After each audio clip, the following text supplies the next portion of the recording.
It's you and your voice. You give it a voice.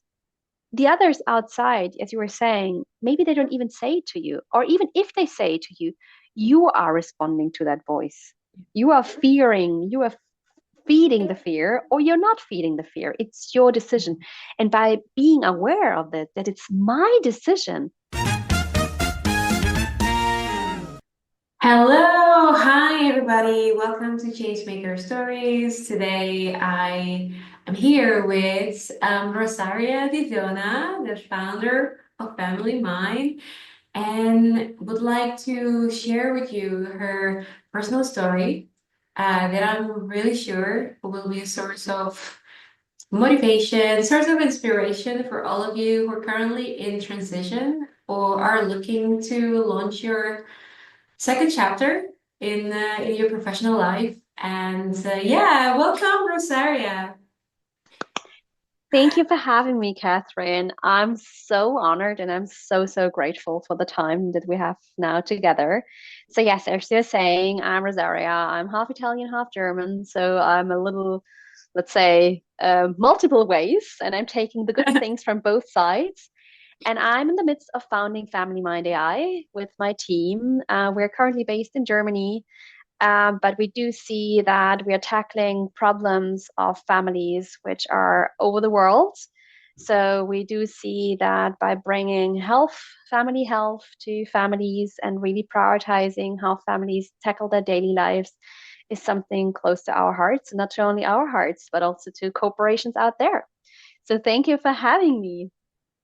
Oh, I'm just so excited to have you. I have really felt a deep connection with you, and I think for the people here in our community would be able to learn so much from you, from your personal story. And I also am sure that your story is very relatable to the day in, day out challenges. So yeah. So the question, Rosaria, so you have built a career in tech, and then now you're into entrepreneurship. You actually have founded Family Mind. Very exciting, and we'll talk about that later on as well. But I'm always curious about what led you to creating this, and perhaps that turning point that actually brought you to this place. First of all, let me say one thing. I feel very special to be interviewed by you because it's for me, my story is just a story, but you giving it so much importance feels very, very special, like a gift. So I wanted to give this back to you. So sharing with you what was the tipping point or the turning point, why I put myself in the journey. And basically, when I look back, there are some revelation points, and I want to bring you first of all to the first revelation point. It's not the cause, the root cause, but the one that I felt is the strongest of all of them. And basically, what I realized, and you said it already, I have a very straightforward career in tech in one of the leading global tech companies, also bringing very, very good to people. What I realized that during these careers, not only in this tech company, but also beforehand, I really wasted a lot of time and energy. And time because I was not myself. And what I mean by that is that I was part of this system, and it started during university and studies. In my head, I really had to follow this successful, straight path. This was how I was raised and grew up. But this successful straight path really caused a lot of damage to me and my personality. Because while I was in these ecosystem of a corporation, I really didn't be myself. So I was adapting to other people. I was adapting myself, how I spoke, how I dressed up, how I run, how I communicated. I was literally told several times that I'm too fast. So I was slowing down myself to bring people on board. And I was doing these tiny, tiny things to make it work for others, not realizing that at some point in time it didn't work for me anymore. So this energy and time and capacity it cost me to be in this system, to be successful on this straightforward path with all the awards and fancy titles and jumping ladders it brought, costed a lot. And this costs, basically, I realized when I was out of the system. And this out of the system, I really want to bring you to that moment that I couldn't be anymore myself. So on the one hand, I was in this system not being me, but at some point in time, this adapting to not being me costed me so much that my body shut down. And you would just say I am a yeah, I run into burnout. But when you look in the diagnosis spectrum of burnout, there is so many ways of how you could really suffer from burnout. Burnout is just an umbrella, and underneath there is so many things. So my illness, so my so my career basically and how I adapted in this ecosystem became part of my illness. So I was diagnosed of not being able to adapt and regulate myself to these circumstances out there. So basically, I didn't have the capacity, nor the energy, nor the time anymore to really fulfill that kind of role and expectation that was put from externally on my shoulders. So I just collapsed. And this collapse happened 1 year ago. So we have an anniversary here. Funny that this anniversary is also happening during mental health month, but it was a mental health topic for me. And how it came to the point is basically also my third thing I want to share with you. So I listened to my body.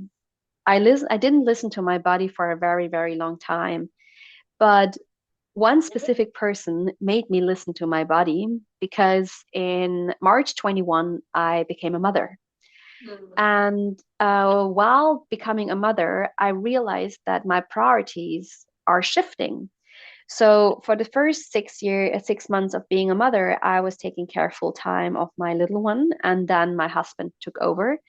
And I'm really, really grateful that we live in a society in Germany, and also we as a team were able to really split the care work how we did.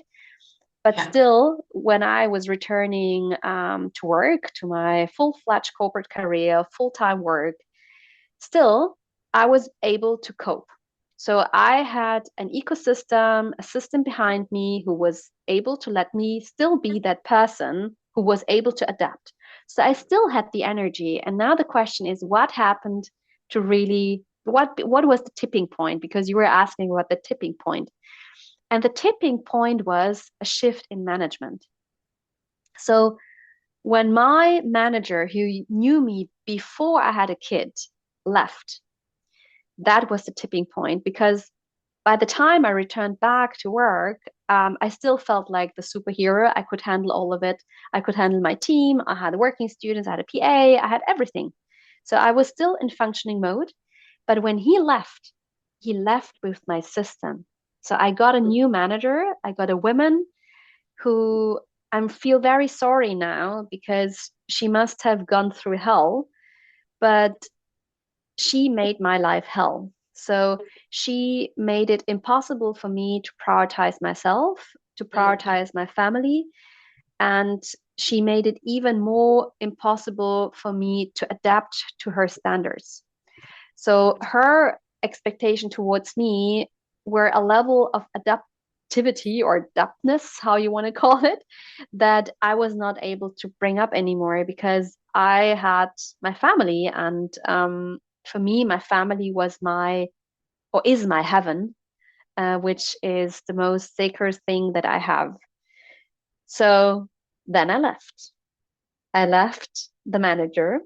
I left the corporate world. I left tech, not really tech, but this was basically where I said stop and where I pulled up all my boundaries and where I started my healing journey. Oh my God, that's just a lot. to unpack.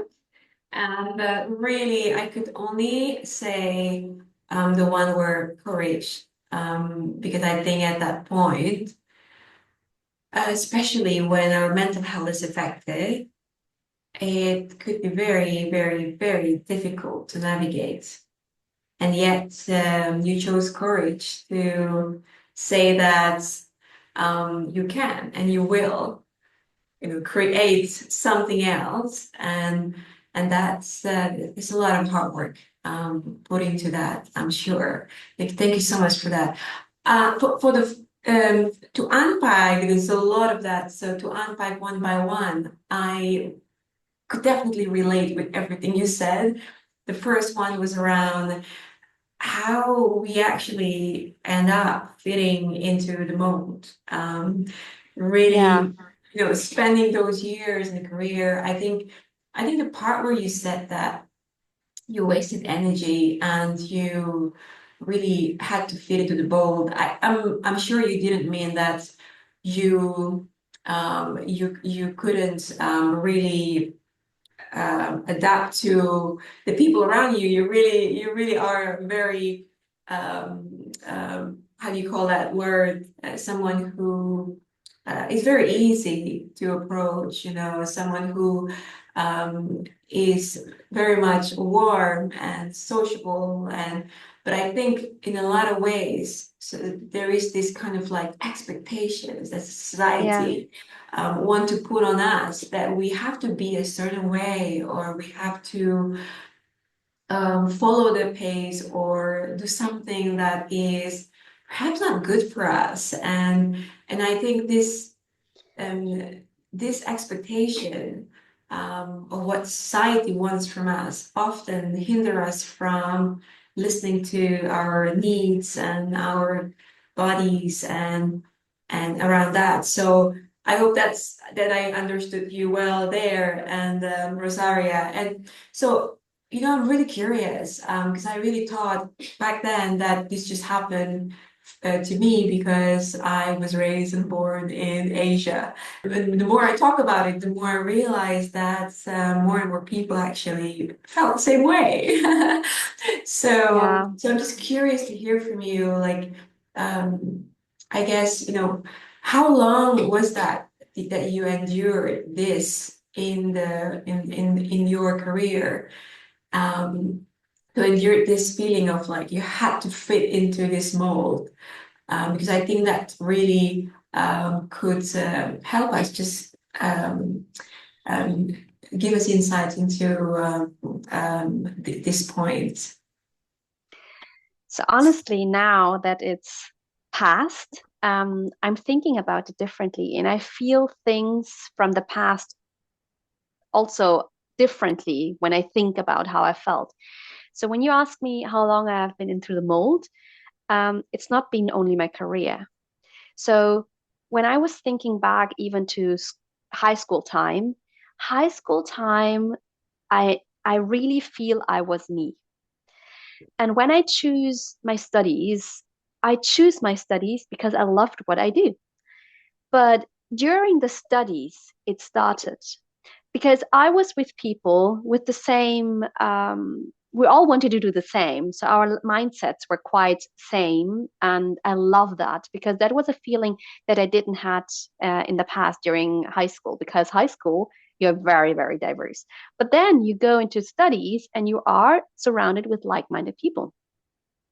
And that's when it started. It started that I felt, or I wanted to be that ambition leader, that to tackle that career how it was told by everybody, basically in university, but also basically at home. Hmm. The expectations to be successful, to have a job, to have a high salary, to be Hmm. equal with your husband or the partner, to not have a gender care gap. So all these expectations on me as a young woman were the starting point. And it didn't end there. It became more and more and more. So this lever of society expectation, of corporation expectation on new hires, on talents, they were just levers added on me. Mm. And I didn't feel these levers when I was at high school. They were layering up. And what I also want to share with you is this leadership style of who you want to be. You don't get it overnight. You get it over experience. And now looking back, not being me and adapting and taking all these layers like a sponge, I really suppressed my femininity, so my female side. I studied something. So I studied business and economics, and also in business and economics, not as in engineering, but women are not the majority. So we are a minority. So we are surrounded by so many dominating male people. Also, when I look at the professors at my university, they were all male. So I suppressed this female side of me. And by suppressing this female side, in the end, I adapted in a way that is not healthy. Um, so being in a corporate tech world, I just could say that things got faster and faster because I've been outside tech and then I moved to tech, but I've been more in tech than outside tech. But I do see the differences. Tech is just faster in how many layers you put on top and how many expectations you have and how much things need to go the way, not your way. So being even in tech has been like, yeah, a catapult in my Yeah. journey. Yeah, absolutely. And thank you so much for sharing that. I think it's so true how we are shaped the way we are now, also in a very much male-dominated environment. And I think it's quite an accomplishment to not lose ourselves and our femininity Yes. Phew. in this space. And it's not about good or bad, right? It really is about knowing your capacity, listening Yes. to your needs, and listening to your bodies. And I think if you are someone who can handle that, um, by any means, continue. However, to really the wisdom lies in knowing the difference. I think that Yes. you are in a fast-paced environment, and then you know that it's working great for you without compromising your health. And I think that's the key there. So thank you. And how did you navigate, this kind of like maybe longing for authenticity, and how did you navigate that? Also mental health challenge, the burnout. I myself suffered from that, because at a certain point, just didn't really feel that I had the energy left, with everything that I had to juggle, career, um, also parenting, and everything else that happened. How did you navigate that? Can you share that with us? Of course. So while I was in my corporate career in a fast-paced environment like the tech environment, basically I recharge with a lot of sports. So with investing time in doing stuff I like, sports, arts, travels. Um, that was my recharge battery and where I was able to, yeah, kind of bring up the level of adapting to what was not healthy to me. So, and now we come what changed and having the time for sports, for travel, for arts, for basically self-care. You don't have it when you have a little one at home.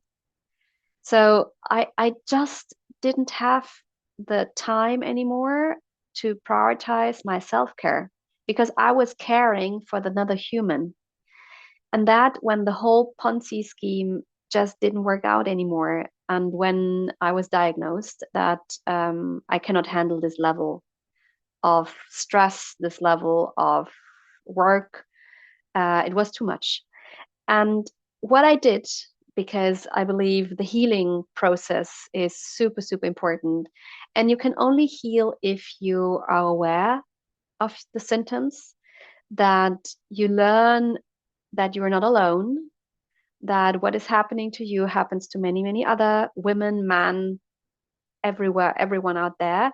So this awareness and accepting that I cannot continue in the same way because otherwise I would be risking my life and my family life. And what I said earlier, I was prioritizing family. So the day I became a mom, my head was rewired. And this little human I brought into this world was my priority and my family. So I knew that if I don't heal, I'm risking the health of my little one, the health of my family. Because if I'm not healthy, none of us can be healthy. I'm a vital part of this ecosystem family. Yeah. And my healing journey started with pulling the plug, and really making time for myself. And the first weeks, I was basically spending a lot of time outside in nature, just absorbing and being in the present, which I had to relearn. Yeah. And I was also spending a lot of time with my little one because my little one is such a source of inspiration and they teach us so many things. So my therapy started with myself outside with my little one and making things together with him that are fun for me. Yeah, I love that. And then from the sound of it, I felt a strong sense of slowing down and just pausing. And I think that's because people might ask, like, how do you become self-aware and how do you get aware of all Yeah. these things? And I think I'm not sure about you, and feel free to share that later. But for me, I was not able to be self-aware because of the constant, the Exactly. constant fast pace. And it's as if I had to tell myself, well, I gotta be strong enough. My body had to be strong enough. And I just had to carry on because uh, looking left, looking You need right, to push everybody out the does the same. product. Yeah, and no time to waste. And so with that, I think it's really hard to be self-aware because you felt a certain obligation to kind of like follow with the pace that everyone Yeah, is and you get doing. paid. You get paid. So I mean, and this is to me, I think the time when I pause and just slow down and prioritize a self-care in little things. And in your story, the birth of your son. These are really vital moments where you could pause. So I think whatever that form is, even if that's a weekend with your friends and just for you to unplug and to do that more often, right? More sports. And I yes. think it helps you to just tune in with yourself, and realize that, wow, what's happening? Because I really feel like that pause is really, really important, to be the catalyst of change, because you might realize that you don't want to be there anymore and something has got to change. And, and in my case, I just realized how much energy, capacity, and time I wasted. So when Mhm. I was pausing, healing, that flow of freedom in my head, so it freed up capacity. You have to think like tabs on your computer. You were closing tabs, so you would have more Arbeitsspeicher, you would say in RAM. You would have more RAM. So it's you are giving yourself something back without even knowing it. So I didn't know it by the time Mm. what happens to me or what was happening now. Yeah. So being on that healing journey is has been fundamental. Yeah. And as I said, the revelation is I think it's still not unpacked everything. Yeah, More to absolutely. come. And also, yeah, more to come. So, I mean, let's talk about the fears, because I think, yes, we know this is good. Yes, we know that there's something more out there, something that's more aligned with who we're meant to be, perhaps. But also the fears. How did you navigate that, or what was your fear? Maybe if you had any, share with us. And as you are navigating this change, how did you also handle that fear?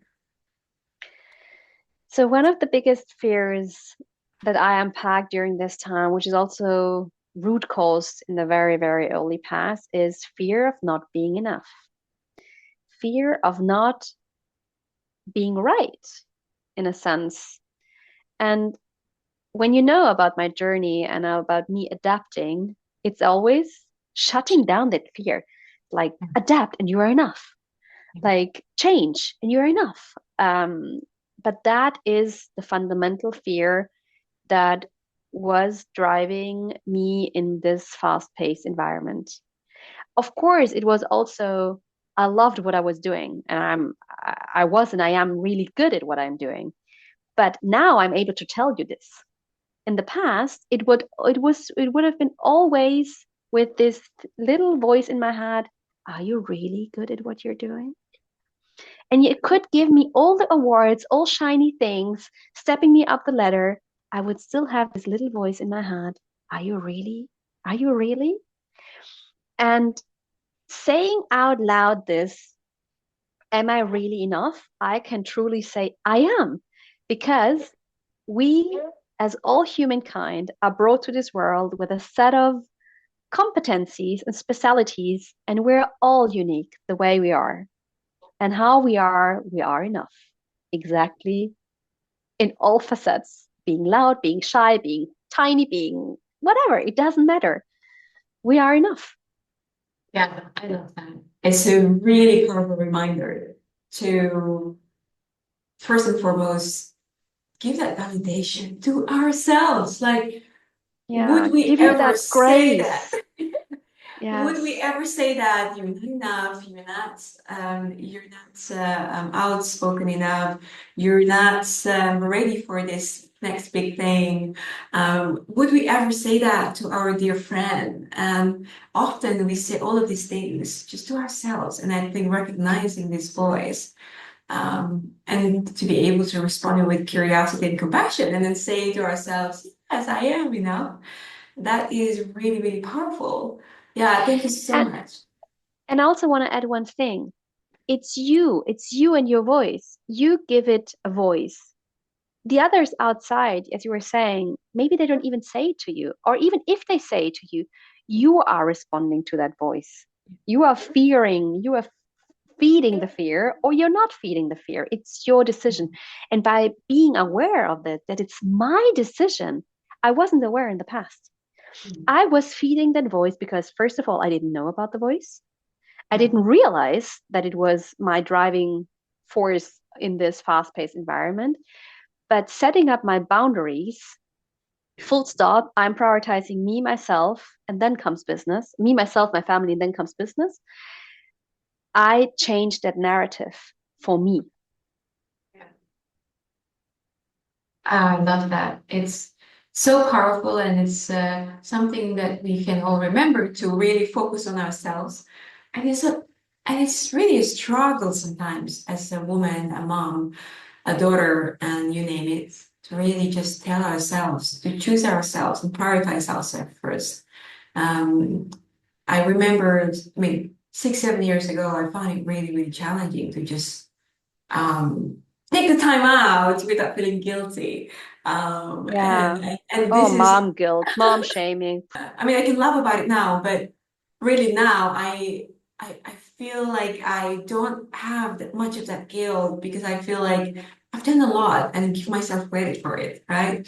But six, And seven you're years role ago, modeling. And you're yes, role modeling to your family, to your exactly, kids, you know. exactly, You are giving them a gift. You are yeah, changing the narrative for at yeah, least your family. But if you think about this as a movement, how we are changing life for future generations by now saying we prioritize ourselves, our yeah. families and friends, and It's then the rest of the huge. world. It's a huge impact. Yeah, I And it starts with completely, us. Yes, it Yeah. always starts with us. And this was such a statement that I couldn't resonate back then. And I just felt like I No. was so selfish.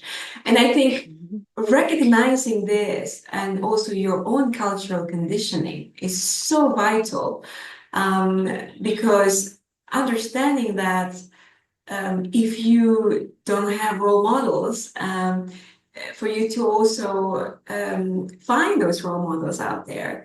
And for me, not until I actually met more people, and then I realized that, oh, they're prioritizing themselves.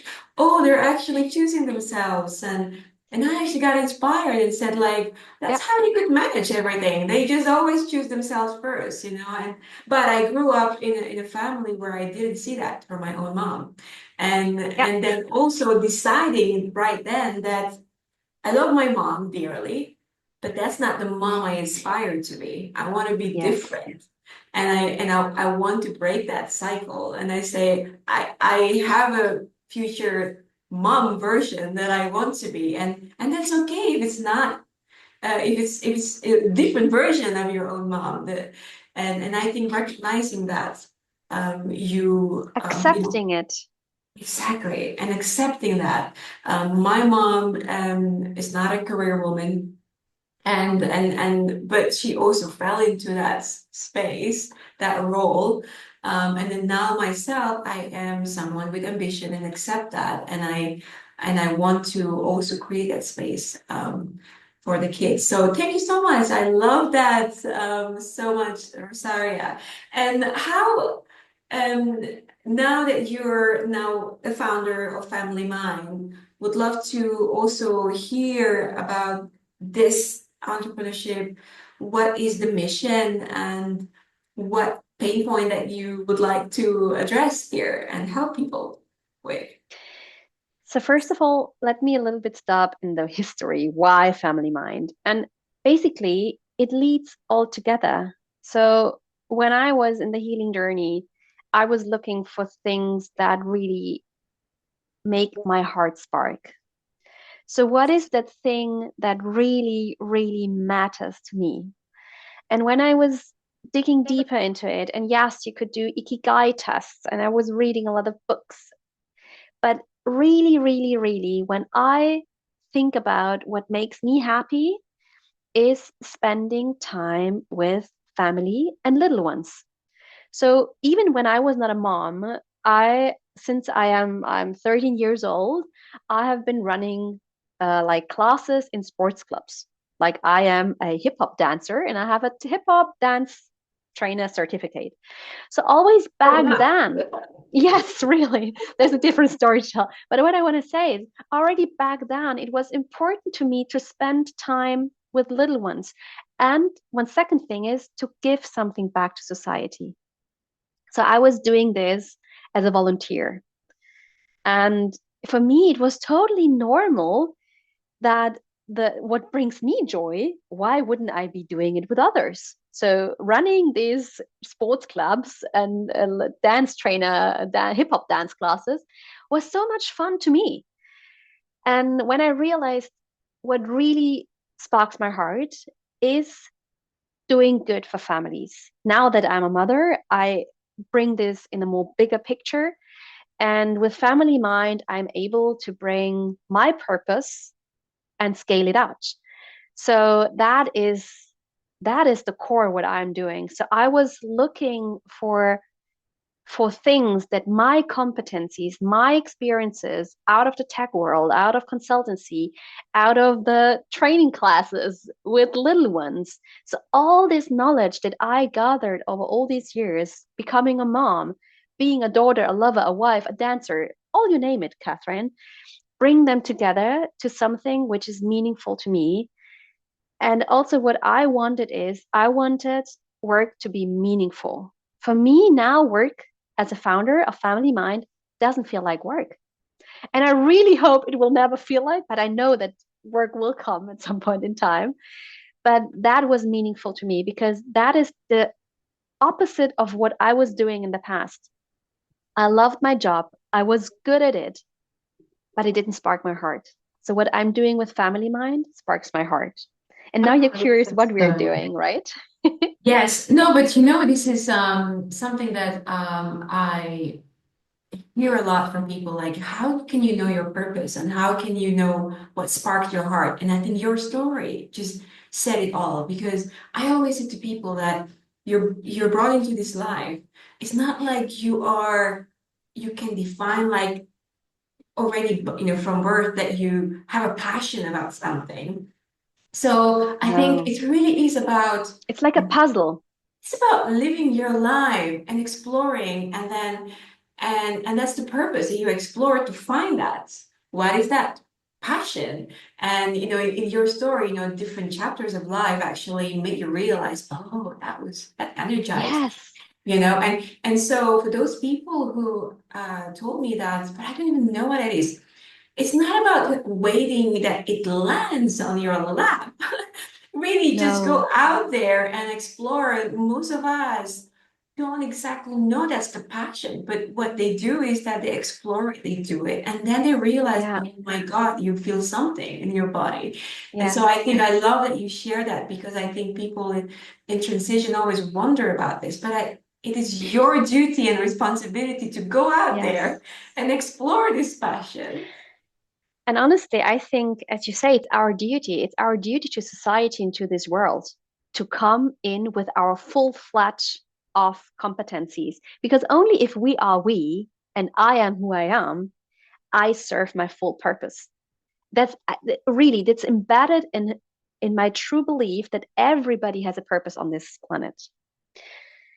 So yes, but with family mind, because you're wondering, I was saying a little bit about families, etc. So basically, we are developing an application for families and family ecosystem, not only for mothers and fathers, but really the ecosystem that families are embedded in, with a nanny, with the neighbors, with friends who serve the family, grandparents, you name them, to really bring them on one platform that, with the power of artificial intelligence, to help them run their families in a smoother way. And in your head, if you're already in this mold of family management, you would be wondering how and why and etc. But with artificial intelligence, we're actually now at a forefront where we can automate stuff, where we can really have this personalized family assistant at your fingertips, helping you dumping all your mental load and managing in an efficient way, like you would manage your corporate life in an efficient way with any co-pilots out there. But we bring Family Mind to your home as a virtual intelligent village to raise your kid and run your family. Ah. Very exciting. Watch the space, and Rosaria is going to make more announcements. Thank you so much for sharing that with us. I love that all of these life chapters of yours are now curated, and now you bring this to help families. And really love the story. Thank you, Rosaria. As we're wrapping up, with when it comes to your advice, or maybe there is one mantra you have that will Oh help yeah. people out there, who currently, on the crossroads, they want to launch second chapter in career, or they might want to make bold shifts and just really don't know what their passion is, or if they really can do it. What will be your one advice for them? Trust yourself, trust the process. If you're already on that journey, it will come. And my mantra is step by step in everything I do. So I am a true believer of being agile, of giving myself grace to adapt when it feels like I need to adapt. And you're going through it. Don't worry. And even if you worry, it's part of the process. And you will see the light at the end of the tunnel step by step. Yeah. I'll take that with me as well. And and also this conversation really reminds me to choose yourself, if you really want, because your life is entirely up to you. And yes, of course, you You are in power. You are searching for allies. Like I'm coming to Rosaria as my ally in this entrepreneurship. Yes, of course, you go find your support network, but your life is really your future is really on you to create, and that's the beauty of it. You don't need to be empowered. Empowering is such a weird word. You have the power in yourself, as Yes, you're saying, Catherine. exactly. Yeah, but you I'm have to so grateful. remember. Yeah, but we have to remember that we need to choose ourselves first. Like anything, put that oxygen mask to ourselves. Yeah. Thank you so much for a powerful reminder, Rosaria. So nice to talk to you, and thank you for sharing your story. Very excited of how Family Mind will evolve. But for now, let us know when it's gonna launch. Okay. I will. Thank you for having me, Catherine, and see Thank you you. soon. Take care. Bye. Bye bye.